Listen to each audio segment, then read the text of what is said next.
Hi, welcome to part 2 of Renewing the Countryside's Farmland Access webinar, sponsored by Compeer. In this second part of 3 parts total, we're going to talk about land assessments and search strategies, and it's really fun. So stick with us. If you haven't watched part 1 of this series, I would strongly encourage that, just because it gives you a baseline to work from of the ways to acquire land, what that really means, and where to start as far as team building and some things like that. So on our agenda for today, we're going to do a little dreaming and talk about our dream farm, and then we're going to do a little refining of that dream using a technique called necessary, desirable, optional, where we kind of split out the features of our dream farm into what we really need. And then we're going to really dig into search techniques and how to effectively search for your dream farm.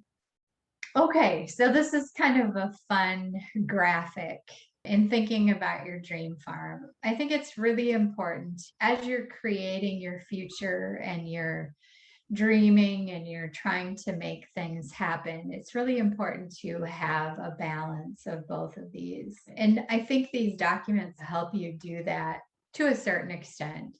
So I really love creating and dreaming and being passionate and all those things. So I lean towards that right brain piece. But I also recognize, I call myself a practical optimist. I also recognize the importance of understanding the numbers and having a plan and making sure that what you're trying to do is practical, because that can ensure the ultimate success of what you're trying to do. So you dream it, but then you really need to refine it and define it so that you can be successful. Okay, so again, we worked closely with Land for Good, which is a great organization on the East Coast who have developed some of these documents to help beginning farmers in the land search process.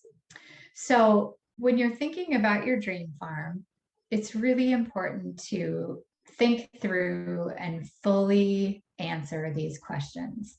And you can do this now, like you can pause the webinar and go through these. There's this and then the following document. So you can do these 2 exercises as we go. You can watch the whole webinar through and then come back to them, however you feel is most effective for you. But I think this is a really important exercise in helping you define what you're looking for. So what are the natural and built structures on your farm? Do you already have a flock of sheep that you want to pasture? Do you need to have fencing already there? Do you need to have permanent pasture in place? Can you seed that down and get some funding for the fencing or something like that? Think through what are the natural and built structures on your farm. When we moved here, we have 16 acres in western Wisconsin, and we were able to get an FSA farm ownership loan and grateful recipients of that. And when we moved here, we were so focused on the farm business that we really just focused on tillable acreage. We didn't think about woods or trees, or it just wasn't very important to us at the time. Now we've planted a lot of trees.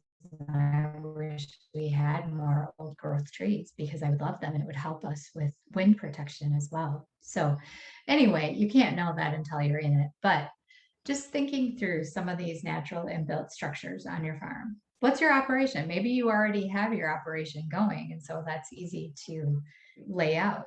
Maybe not. Maybe you're just getting started on a business plan, or you're going through farm beginnings or something like that. What's your operation? What does it look like? What are your markets? Where do you sell your farm products? And then finally, what's your ideal land tenure relationship? Are you going to rent for 3 years and then buy some land? We were able, again, grateful recipients of an incubator program. So we were able to be an incubator farm for 3 years. And that really helped us so much establish our markets and really just hone our craft. We were able to get better at things without having the stress of land ownership along with that. So I encourage beginning farmers, if you're in the situation where you can rent land ahead of time, that can be really an important step in the process. Okay, so with that, in finding your farm, once you've dreamed your farm, then you can further refine it and define it. And like I said, you can stop the webinar and take the time to do that, or you can go through this whole thing first. But really work through that dreaming, what you're looking for, defining it. And then once you have that, be able to talk about it. I really encourage people to distill their farm dream or their farm desire down to like 3 sentences. When people say, what are you looking for? I grow starter plants and cut flowers. I'm looking for a farm around 20 acres with a livable house and a structure that we can use as a pack shed. So something like that. And then also oftentimes your land transfer or the sale will end up being values based. Like the seller will want to sell to somebody who has a farm dream and who wants to sell farm products and has a farm business. So being able to talk about why you do it. Do you want to live close to the earth? Do you want to sell food to your community, healthy food to your community? Like, what is it that inspires you? Why are you doing this? That third bullet point is be flexible on the non-essentials, but not on what you really need. And we'll go into that a little bit more in the next exercise. But be thinking about where can you be flexible and where can you not? Because it's really important to know. And then be ready. Skills, finances, knowledge, mentors, experience, all these things really set you up for success in the future. Farming is really challenging. And if you don't know what you're getting into, or you get into something that you can't handle, because inevitably there will be situations that you don't know what to do. It's part of the deal. Having a support net in place that can help you, somebody that you can call, a mentor, a lawyer, an accountant, those people that can help talk you through some of the decisions or the difficult situations that you have to go through can be really helpful. Okay, so just thinking about what is necessary, what is desirable, what is optional. We developed our farm dream already. And so you know like what you want and what you're dreaming about.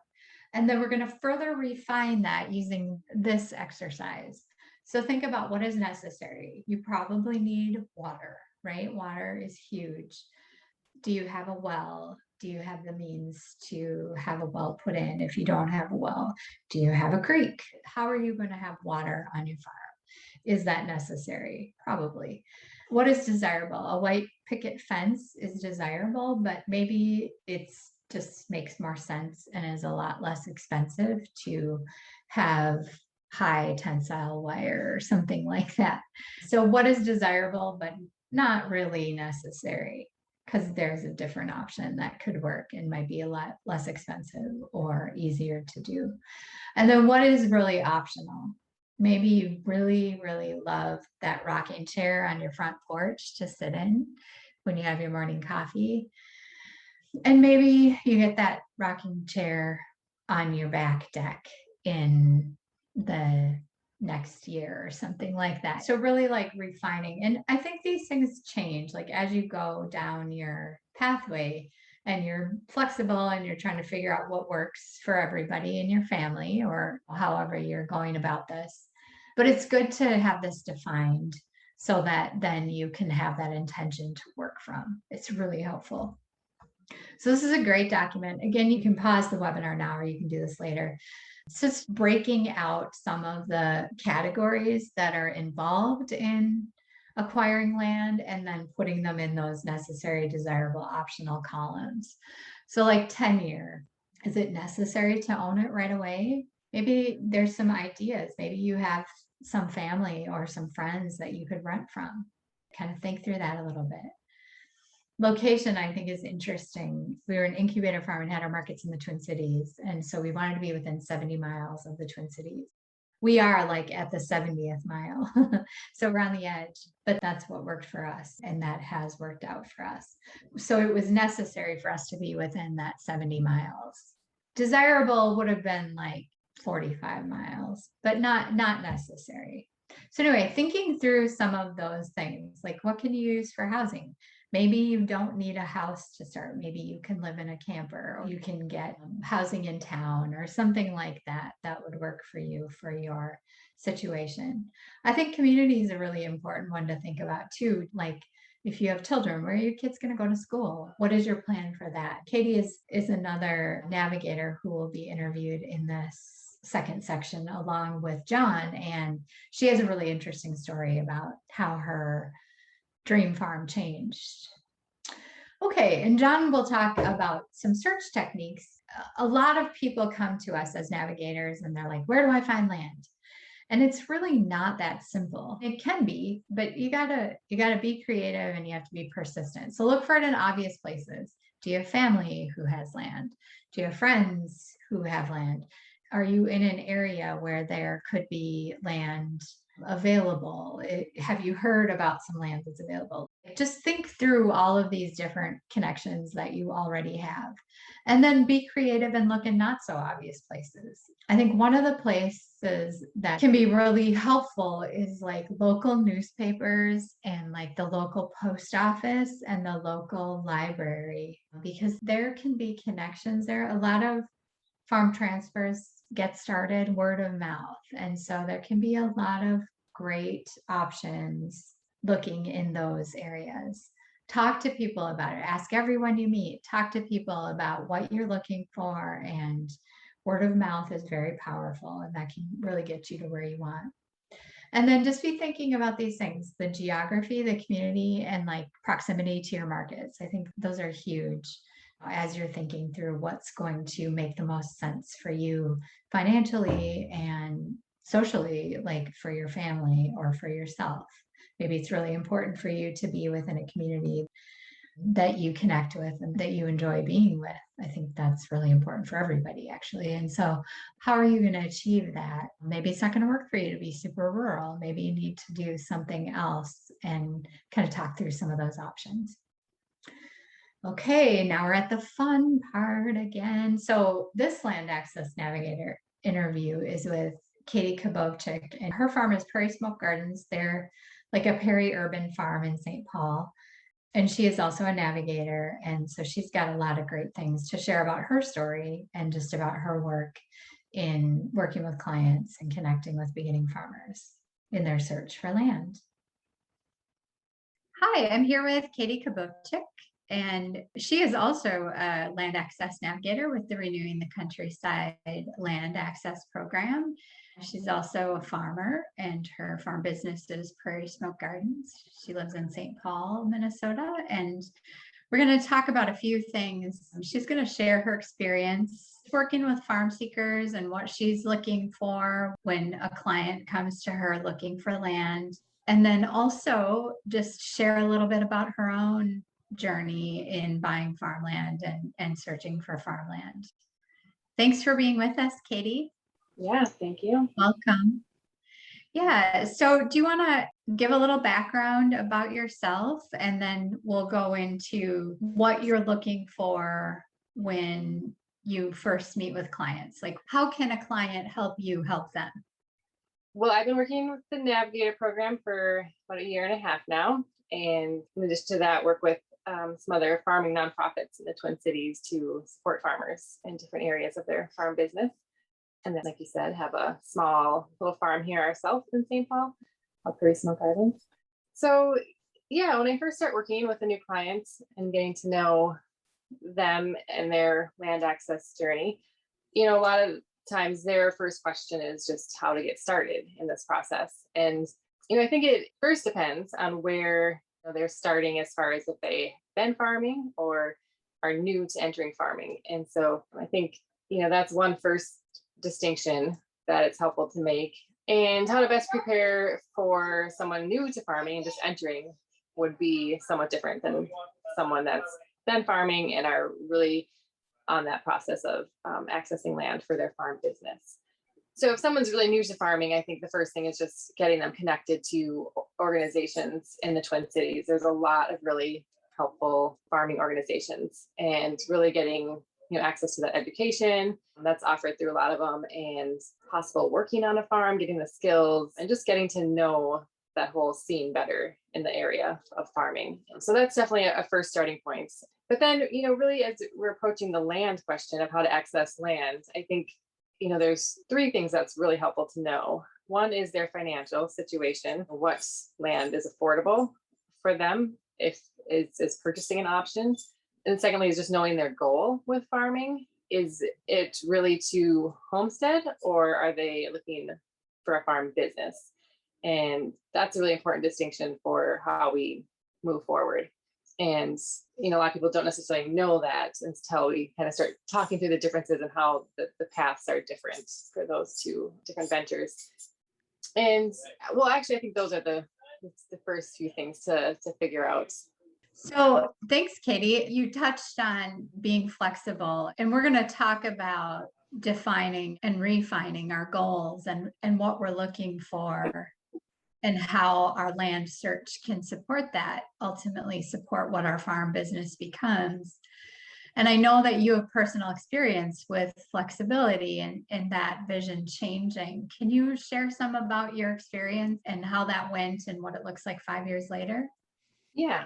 So my husband and I moved back to Minnesota looking for a farm. I've been working on farms, and had the goal of buying a farm in a rural location and operating a farm business. We spent a couple of years looking, and throughout the process, we're just feeling pretty discouraged by what we were finding. Just specifically, for my husband, it was clear that this was not a good fit. Some of the more rural communities, and we had been living in Minneapolis and just felt like we really wanted to stay connected to that community. So ended up changing our vision and finding a property with land with 2 acres in St. Paul. So we're pretty excited about that, and bought it and are here starting our business. And I think that transition happened pretty naturally for us. It was a good compromise, but I don't think I fully acknowledged at the time that that was really shifting our goal from having a farm business be the forefront of our lives, as opposed to kind of a business on the side. And a lot of that has to do just with the shape of the land and how it's set up, as well as buildings. And so although that was a shift in goals that I didn't fully acknowledge, it works for us, and we're happy with how it's turned out.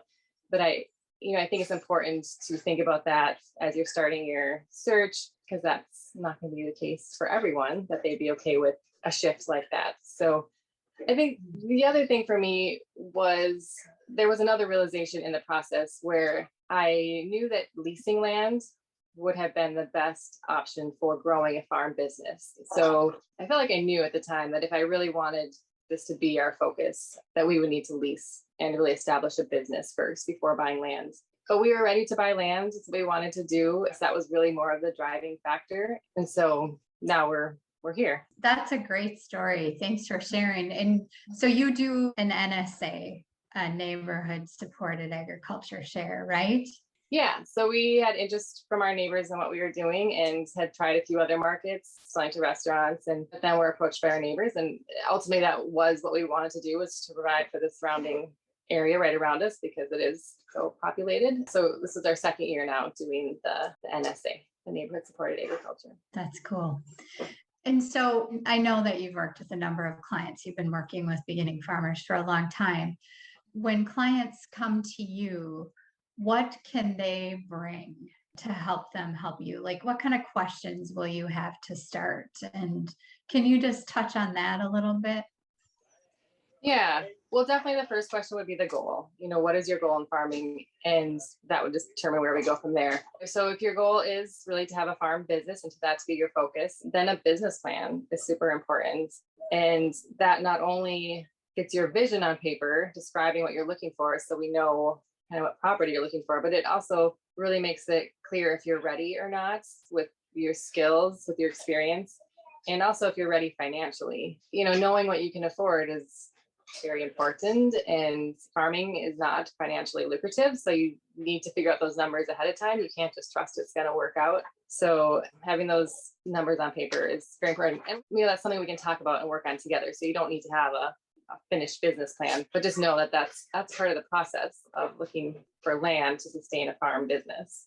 So coming ready to have that conversation and at least having some idea of what your goal is. And we'll get into in the third part of this webinar series, we'll talk more about financials and business plans. Yeah, it's really important. Good. Well, is there anything else that you want to add that you would advise beginning farmers, anybody watching this who's starting the process? Anything else you want to say to them?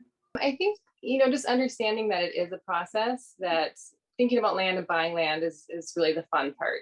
But there's a lot of work to do before that if you want to find the right land for your farm business. And just being aware that, yeah, it's going to take time. And, the other thing that I was going to mention in relation to looking for a farm property that's ready to support your farm business is that whether it's in an urban area or a rural area, that can be very challenging to find. And so just recognizing that there's a big period of transition and just knowing what the investment is going to be, both resources and time, once you do find a property. So, those are just some of the pieces that will be involved, but knowing that it takes a lot of effort to make it all fit together. Yeah, right. Even just watching this and gaining more information, it's all about like gaining information and processing that and refining your goals. And in the third part of this, we'll talk about your land tenure portfolio and what you need going into looking for financing and all of that. This has been really helpful. Thanks, Katie. Yeah, thank you. Yeah, and we'll have all of our information on how to contact any of us as navigators. We kind of each have our own areas of expertise and regions and all of that. So we'll have Katie's info available as well. All right, and we're at a Land Access Navigator interview with John Beaton of Fairhaven Farm. He is also a navigator, and he is located in northern Minnesota near Duluth and is very connected with the community up there and has done some great work with beginning farmers up there. So he's got some great things to share as well. I'm here with John Beaton, who is also a land access navigator with Renewing the Countryside. And we're going to talk a little bit about the process of searching for land and resources and some of those front-loading pieces that are so important to being able to find farmland.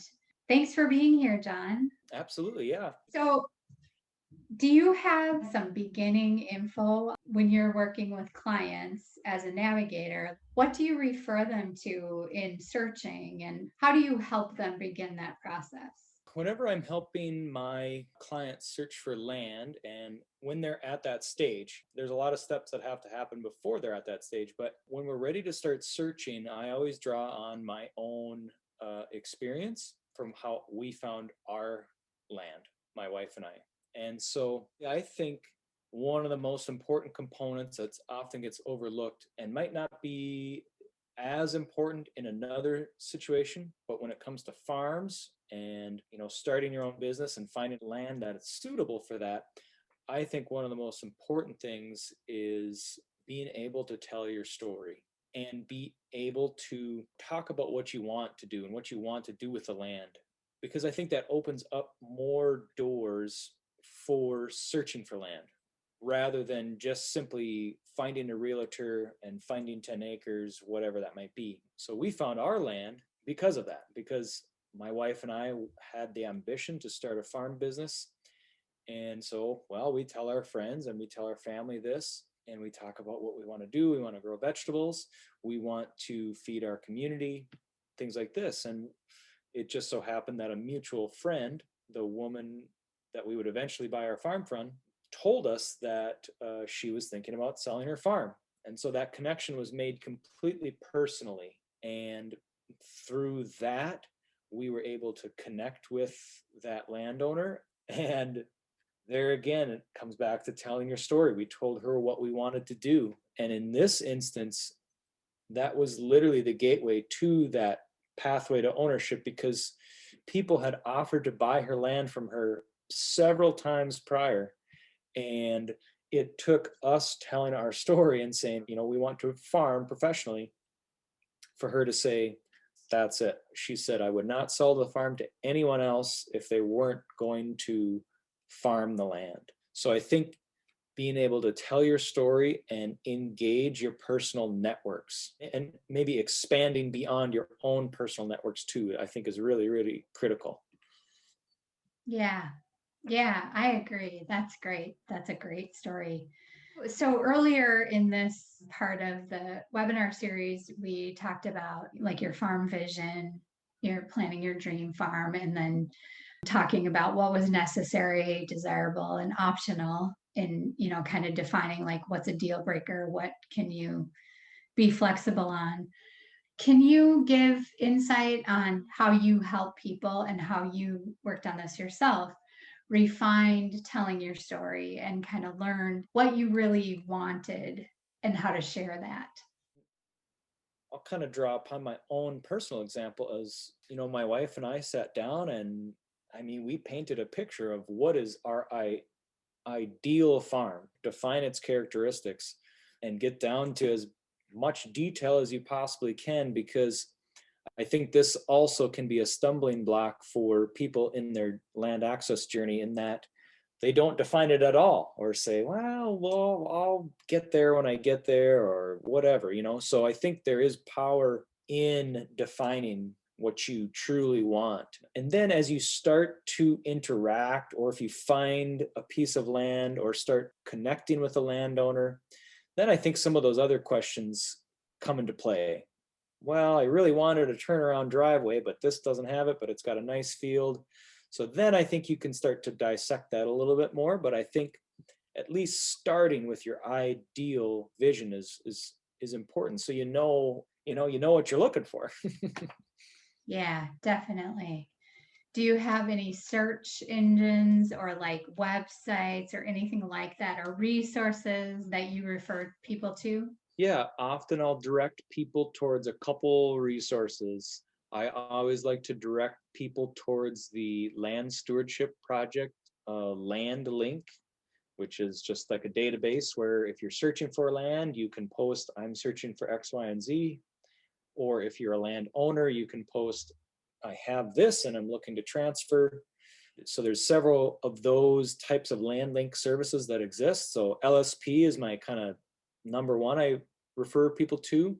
And also the Minnesota Department of Agriculture has a similar land link program, which I'll note on that they are reinvesting in that land link program now. So that might not have its final form, but I think that's something to watch as time goes on, because they are making an effort to revamp that and make it better. And then the other one, which I have had a client connect with a landowner, ultimately the connection didn't pan out, though they did get connected through the Moses land link service. So those are all useful. And then I'll just add a kind of side note too, that beyond engaging your personal network, I have had a client successfully find land through posting an ad in the local newspaper. So that's literally, you can take that, what we just talked about, the telling your story, defining what you want, and literally take out a $20 ad in a local newspaper. And through that, one of my clients had over a dozen people respond to her, and some of them weren't worth pursuing, but one ultimately led to tenure and access to land where they were able to purchase that property. So I think also being a little creative, because when you use that local newspaper, you can literally get it down to an area that you want to be in. So I think that's a powerful tool too, worth mentioning. So Yeah, definitely. Yeah, that's great. And I think even like local libraries or yeah, post office, or, depending on the area that you want to be in. Well, you've given us some great resources on how to search. Is there anything that you want to leave us with as far as beginning farmers? They've got their vision, they're refining, being able to tell their story, they've got their business plan somewhat in place. anything that you would want to share with them just to like keep their eye on or think Hmm. about? Yeah, I mean, the only other thing I can think of, and this isn't hard, kind of hard and fast rule, though I think it's important. And the one thing that we can emphasize as farmers is, and I'm going to bring this back to telling your story, because I think the one thing that we have as farmers is that we're offering this service and food. And so this type of thing goes beyond ourselves. And so I think that's why telling your story is so important. Because when Mhm. you say, I want to start a farm to grow food for my local community, there's a power to that through that selfless act that people can connect with. And I think that's why telling your story is effective in this instance. If it was the Mhm. opposite, if I said, I want to start a gravel pit and I want to make as much money as I possibly can, you might not find that clear pathway. But as farmers, we have this oftentimes unique motivation in that we're here to serve others. And truly, I think that makes the difference. So that should never Yeah. be brushed into the corner. That should be brought to the center stage. And I think with that is a way to find the land, or the land will find you. Yeah. Yeah, I think the values connection is really powerful, and that really can help, no matter what the agricultural real estate market with its ups and downs, that connection is huge. Well, thank you so much, John. It's been great to hear from you, and keep up the good work. Yeah, thanks, Jennifer. All right. Thanks for joining us on this second part of this 3-part webinar series sponsored by Compier. I'm Jennifer Nelson, again with Moses, and then working in partnership with Renewing the Countryside. If you feel like you are ready to take that step, that next step, and start looking for farmland and working on your portfolio and all of that, please go to gotfarmland.org, fill out the intake form, and then think through these questions here. How are you hoping we can assist you? What are your goals for farming? Can you describe your background in farming? And then what is your timeline for farmland access? And these can help us help you. And then there are a number of farmland access navigators in this tri-state area. And so when you fill out that form, you will be connected with one of us and we will be able to help you. Stay tuned for part 3. And in part 3, we are going to Brett Olson and Sai Tao with Compier are going to talk about a really important part of this process, which is getting your financials together to give to a lender, to work towards lending a purchase, to building a portfolio, building a business plan. All of these things are so important in this process. So stick around for part 3.